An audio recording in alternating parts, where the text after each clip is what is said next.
High বন্ধুরা, কেমন আছো? আমি সুস্মিতা, আমার রান্নাঘরে তোমাদের স্বাগত জানাই। আজকে আবার একটা রেসিপি নিয়ে চলে এসেছি, ইলিশ মাছের রেসিপি। ইলিশ ভাপা কেমন করে করে। আমি এদিকে 6 পিস ইলিশ মাছ নিয়েছি।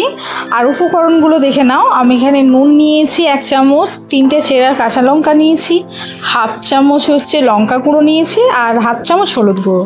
আর আমি এখানে 1.5 চামচ সর্ষে বাটা নেব, আর 2 চামচ দই নিয়েছি, টক দই। আর আমি 5 চামচের মতো সর্ষে তেলেই রান্না করব, জানো ইলিশ মাছ যেহেতু সর্ষে তেলেই রান্না করব। দেখতে পাচ্ছ উপকরণ সব কিছু সাজিয়ে নিয়েছি।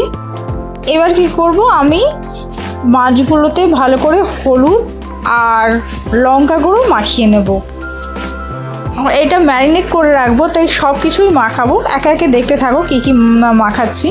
আগে প্রথমে হলুদ আর লঙ্কা গুঁড়োটা ভালো করে মাছগুলোতে মাখিয়ে নেব, যাতে মানে ভেতরে ঢুকে যায় হলুদ আর লঙ্কা গুঁড়ো। তারপর আমি টক দইটা নিয়ে নিয়েছি।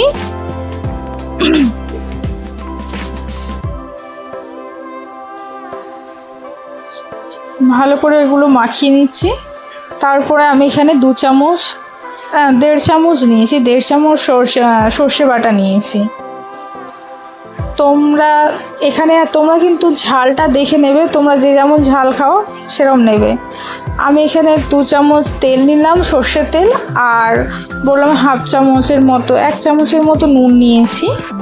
তো এই সমস্ত উপকরণ আমি ভালো করে মাখিয়ে নেব মাছগুলো ভেতরে, যাতে ভেতরে ঢুকে ভালো করে মাখিয়ে নেব।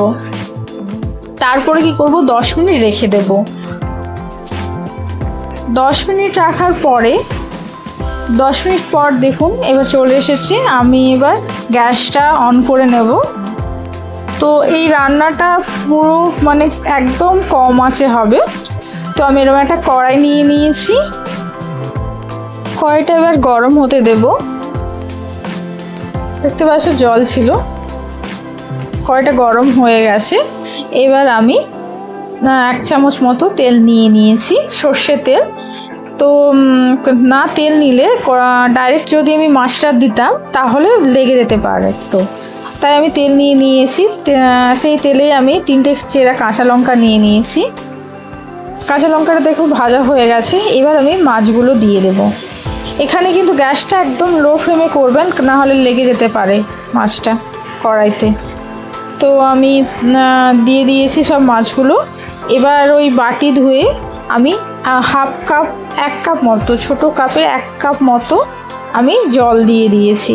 ওই জলেই ভাপা হয়ে যাবে, বেশি জল দিতে হবে না, কারণ এতে বেশি জল লাগে না।